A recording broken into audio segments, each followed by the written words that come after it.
Entonces, con esta clase usted va a entender dónde está usted sentado, en qué iglesia está usted sentado, cuál es nuestra doctrina, cuál es nuestra visión. Todas estas cosas las vamos a entender.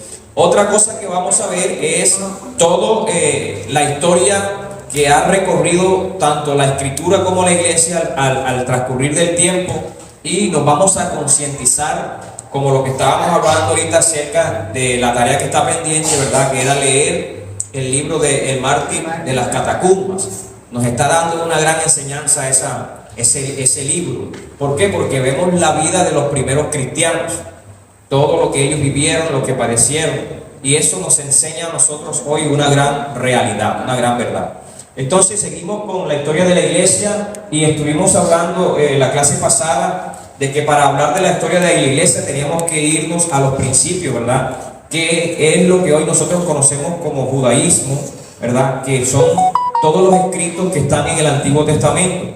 Todos los escritos del Antiguo Testamento hablan de la presencia de Dios, de lo que Dios ha venido haciendo con la vida de los hombres, el propósito de Dios, hasta dónde quiere Dios llevarlo. Por eso nosotros tenemos nuestra raíz en el judaísmo, ¿verdad? Porque Jesús fue judío, los primeros apóstoles fueron judíos, las primeras iglesias fueron judías, ¿verdad? Entonces nosotros estamos viendo por qué es necesario que nosotros comprendamos toda la historia del Antiguo Testamento. Entonces estuvimos hablando acerca de los primeros libros de la Biblia, su contenido, de los patriarcas Abraham, Jacob, Isaac, Jacob, José, la entrada a Egipto, la salida, y lo que Dios quería en el desierto con este pueblo. ¿Qué era lo que Dios quería? Que dijimos nosotros. ¿Y se acuerda? ¿Cuál es el propósito de Dios con Israel? ¿Cuál era el propósito? ¿Por qué Dios dijo, voy a hacer una nación diferente a todas las naciones de la tierra? ¿Para qué?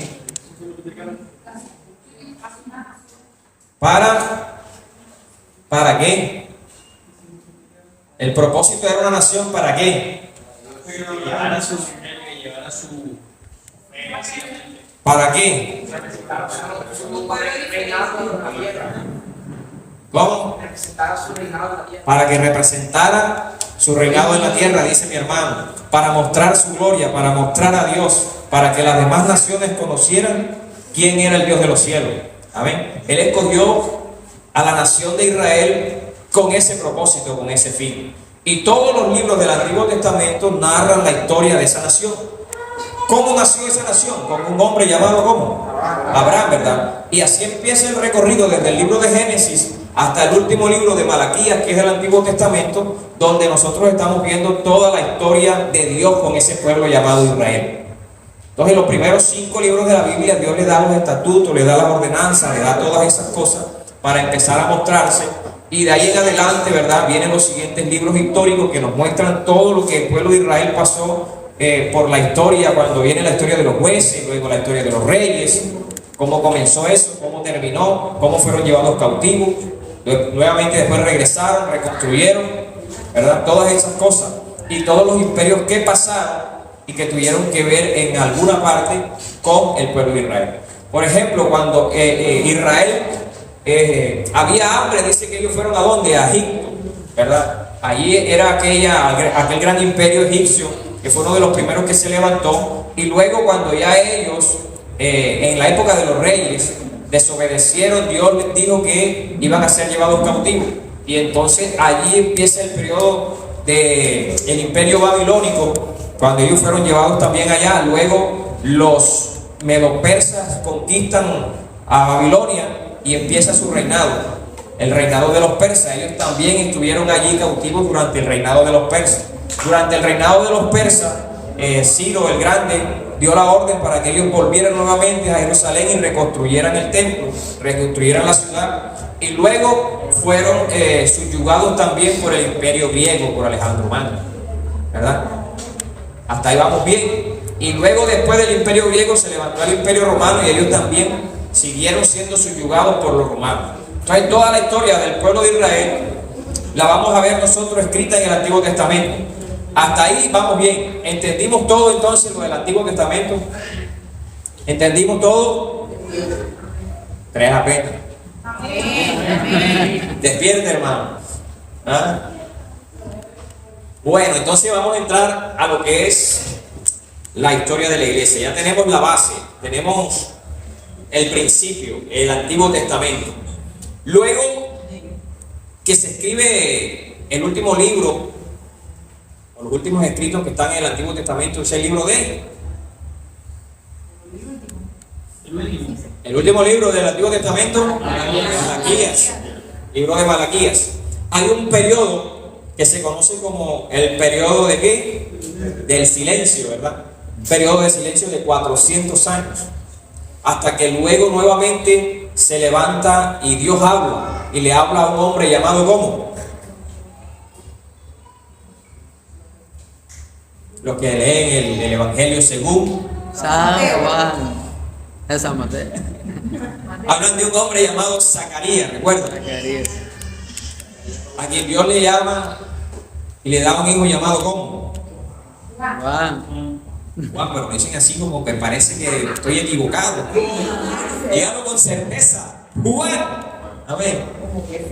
Ahí empieza Dios a hablar nuevamente con el llamado de ¿quién? De Zacarías. Le promete un hijo que pondrá como nombre Juan. Y él iba a tener una misión. ¿Cuál era la misión de Juan? Preparar el camino de ¿quién? De Jesús. ¿Cierto? Y empiezan entonces los evangelios a contar la historia de Jesús desde su nacimiento hasta su muerte. Ahí van los evangelios. Todos los evangelios cuentan desde el nacimiento de Jesús. Incluso Mateo se atreve a ir al Antiguo Testamento y traer toda una genealogía, ¿verdad? Para demostrar de que Jesús viene de la descendencia de David. Entonces allí la Escritura a través de los evangelios nos muestra el nacimiento del Señor Jesús hasta que Él asciende a los cielos y nos deja a nosotros una tarea. ¿Cuál tarea nos dejó el Señor? Ir y predicar el evangelio a todo el mundo. ¿Haciendo qué? Enseñándoles que guarden todas las cosas. Entonces ahí viene y se levanta el principio de la iglesia que nosotros conocemos hoy, con el fundamento de quién. ¿Quién es o cuál es el fundamento de la iglesia? Cristo Jesús. Entonces la iglesia comienza con quién? Con Cristo. Amén. Cristo. Ahora, Cristo tiene un papel fundamental. En el Antiguo Testamento habíamos dicho que en ese periodo nunca se habló de iglesia. Allí no hay la palabra iglesia, se habló de pueblo. El pueblo de Dios. Siempre que usted va a leer en el Antiguo Testamento va a encontrar el pueblo de Dios, el pueblo de Israel. Ese pueblo que se tiraba la pelotica a Moisés con el Señor. Ese pueblo es tuyo, no es tuyo, no, tuyo, no, tuyo. Acabamos de encontrar un pasaje donde vemos eso. Comienza el Señor Jesús, su nacimiento. Ahora, cuando Cristo viene, ¿hay escritos de parte de Dios? ¿Hay escritura?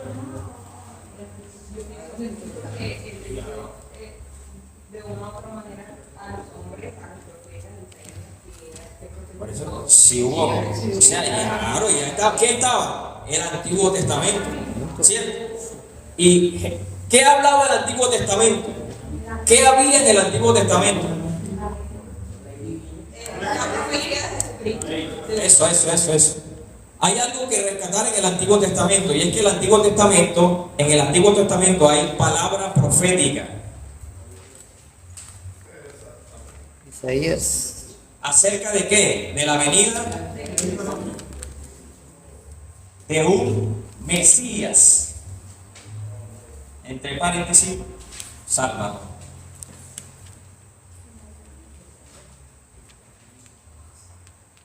El Antiguo Testamento Dios habla, instituye cuestiones. Allá se instituyeron los sacrificios de los animales, ¿recuerdan? Donde el Señor dice que sin derramamiento de sangre no hay perdón de pecados. Y en la antigüedad, para que hubiese remisión de pecados, había que llevar un animal, un cordero, conforme a lo que Dios había dicho, para que a través de la sangre del animal la persona pudiese ser cubierta su pecado, ¿verdad? Pero también nosotros vemos que a través del profeta el Señor dijo algo: ya estoy cansado de ¿qué? De tanto sacrificio, de tantos sangre, de tanto derramamiento, ¿verdad? Entonces, En el Antiguo Testamento nosotros vamos a encontrar palabras proféticas tales como cuáles. A ver, ¿quién tiene una palabra profética que habla acerca de la venida del Señor? Pero diga sin miedo, vamos a empezar por ahí. Génesis, la simiente prometida, ¿cierto? Bien, Génesis 3:15 dice el padre. Bien. Vamos a poner aquí 3. Que tenga la cita, pues mejor. A ver, ¿quién se acuerda de otra promesa? De otra palabra profética. Daniel con el Señor reino Nabucodonosor en la estatua. Cuando dice que la roca iba a perforar una de las dos piedras, la piedra que descendió del cielo. Eso está en el libro de Daniel.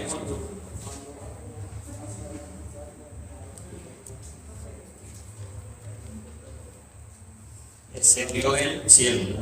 ¿Quién más? ¿Quién más? La escalera que vio Jacob. La escalera de Jacob. Eso está en Génesis.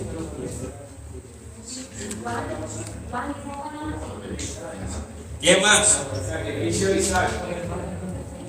Una palabra profética más precisa que hable acerca de la verdad. Isaías 53. Isaías 53, ¿qué dice? Varón de dolores, experimentado en quebranto, ¿cierto? Ahí está dando una característica de quién? Del Mesías. Por ejemplo, hay una palabra que dice, ¿verdad? Porque un hijo nos es dado. ¿Sí que dice? No nos he nacido. Un hijo nos es nacido. Eso es una palabra profética acerca de Jesús. Isaías, vamos a encontrar muchas palabras proféticas. Isaías 61. Isaías 61. 61:1 que habla. ¿Qué dice Isaías 61:1? El 61 dice: el Espíritu de Dios Jehová está sobre mí. está sobre mí. Porque me envió Jehová, me envió a predicar las buenas nuevas a los abatidos. ¿Cierto? Entonces, con esto, ¿qué te quiero decir? Que todo el Antiguo Testamento está lleno de palabras proféticas anunciando la venida de un Mesías. ¿Sí? Hay una palabra que dice: y me haré de un pastor conforme a mi corazón. ¿Recuerdan? Yo le seré a él por hijo y él me será a mí. Yo le seré a él por padre y él me será a mí por hijo. ¿De quién está hablando? Ese Mesías. ¿Cierto? Entonces, allí en el Antiguo Testamento vamos a encontrar una cantidad de palabras proféticas que hablan de un Mesías. Entonces, ¿qué pasó? Que el Mesías vino. El Mesías vino. Su venida está escrita en los 4 evangelios. Pero ¿qué pasó con el pueblo de Israel?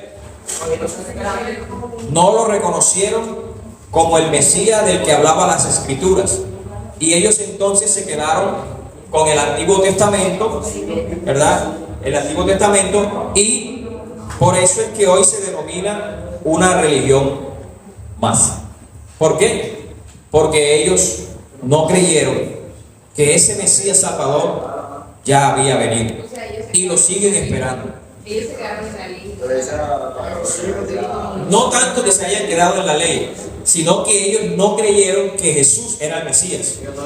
Y como ellos no creyeron que Jesús es el Mesías, ellos no reciben las enseñanzas de Jesús. Y si no reciben las enseñanzas de Jesús, siguen viviendo conforme al Antiguo Testamento. Ahora vamos a ver a Jesús hablándole a ellos mismos, a los que lo rechazaron. Vamos a ver a Jesús hablándole a todo el pueblo de Israel. Por eso algunos creyeron y muchos no creyeron. Por ejemplo, los primeros discípulos eran judíos, sí. Estaban bajo la ley, sí. Estaban bajo el Antiguo Testamento, sí. Lo conocían, sí. Pero ellos tuvieron la revelación de que Jesús era ¿quién? El Mesías. Por eso cuando nosotros vemos muchos pasajes de la Escritura, vamos a entender que lo que realmente Jesús buscaba es que lo reconocieran a Él como ¿quién? Como el Mesías, el enviado de Dios. Entonces, muchos lo reconocieron. Por ejemplo, cuando el ciego que le decía al Señor, ¿cómo le decía? Jesús, hijo de David, Ten misericordia. ¿Por qué le dice hijo de David? Porque estaba reconociendo que ese Mesías venía por el linaje de quién.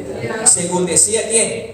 La Escritura hablaba que el Mesías tenía que venir por la vía de David. ¿Cierto? Por eso es que en cierto punto de la Escritura nosotros vamos a encontrar que David es comparado con ese rey que va a reinar por toda una eternidad.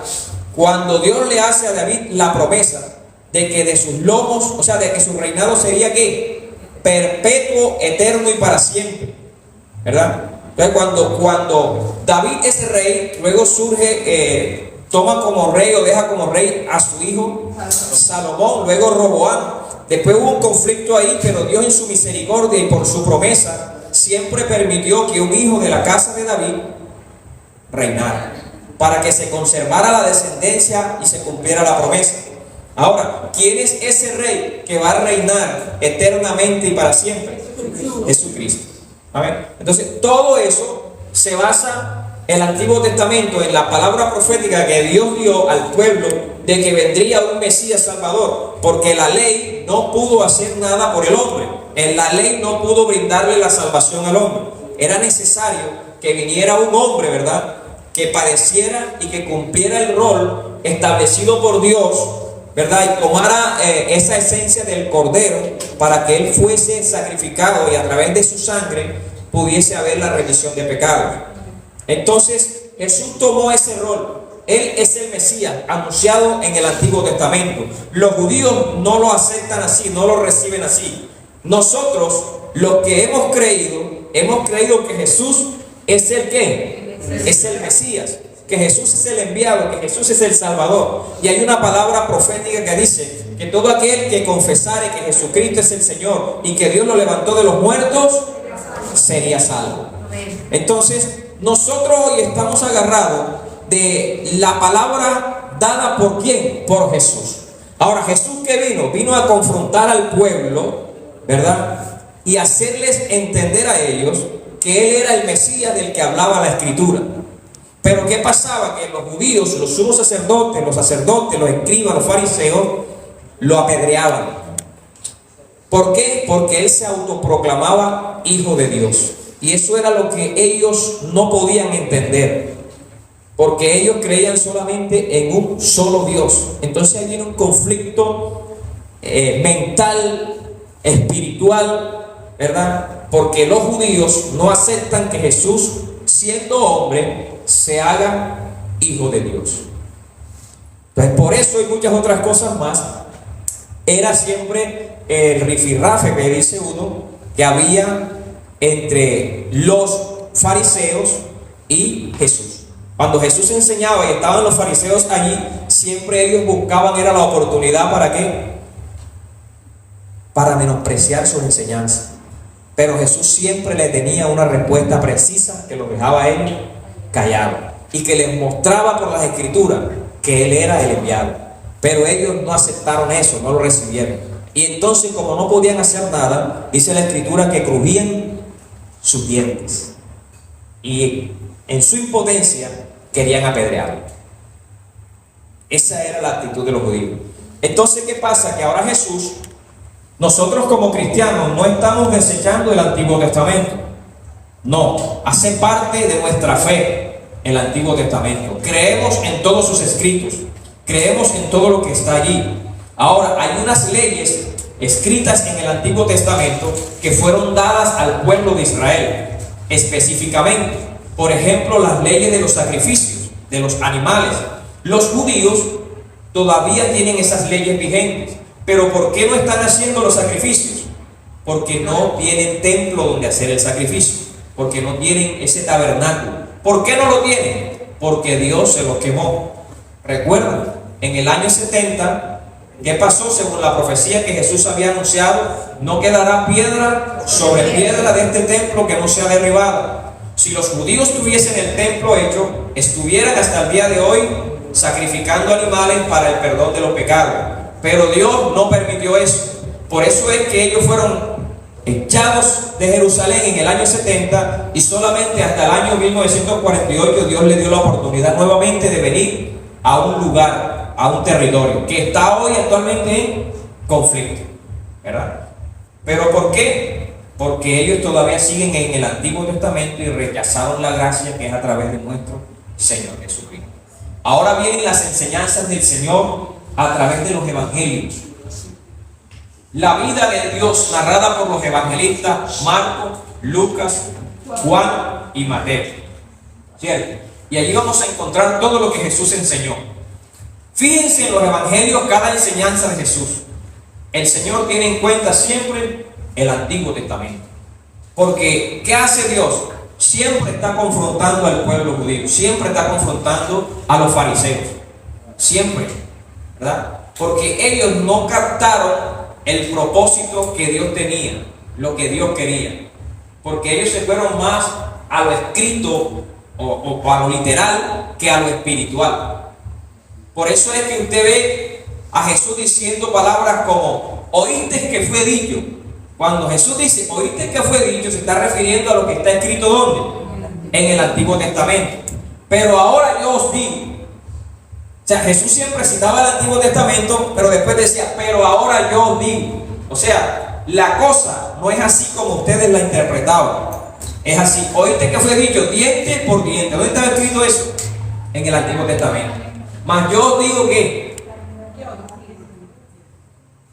¿qué dice la promesa? ¿Qué dice? ¿Qué dice el Señor? Oíste que fue dicho ojo por ojo, diente por diente. Pero ahora yo os digo que tienes que amar a tus enemigos como a ti mismo. ¿Verdad? Entonces, ¿qué está haciendo Jesús? Está interpretando realmente los escritos del Antiguo Testamento y dándole un significado espiritual de lo que realmente Dios busca en el corazón de los hombres. ¿Por qué? Porque ellos cuando le decían algo tenían que cobrárselo. Pero ahora en el reino no es así. Por eso cuando Jesús viene, lo primero que dice, el reino de los cielos se ha acercado. ¿Por qué el reino de los cielos se ha acercado? ¿Quién me puede decir a él? ¿Por qué Jesús dice el reino de los cielos se ha acercado?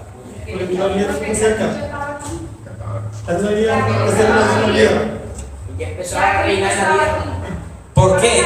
En parte. Ya estaba aquí porque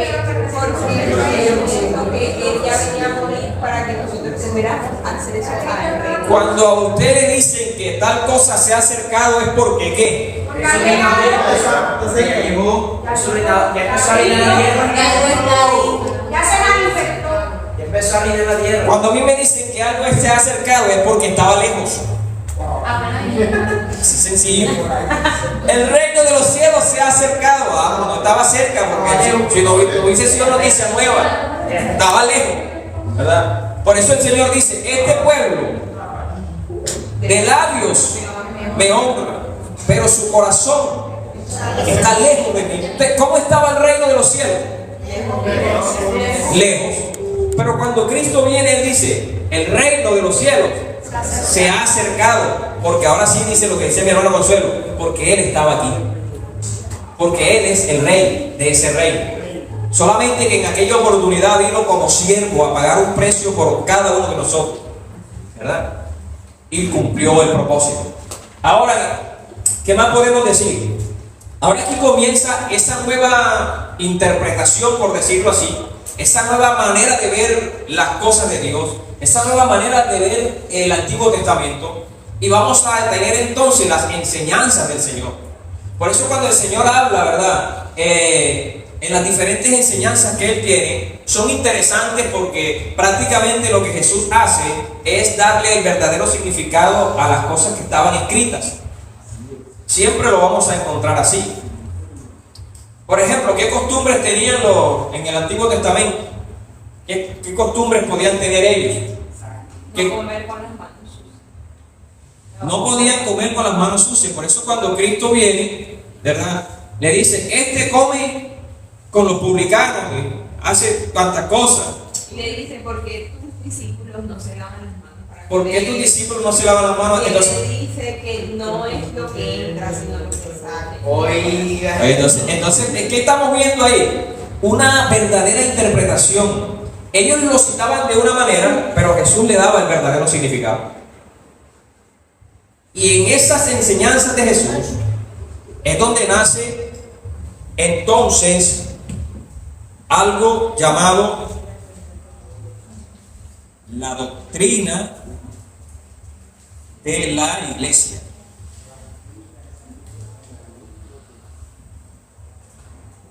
¿Por qué?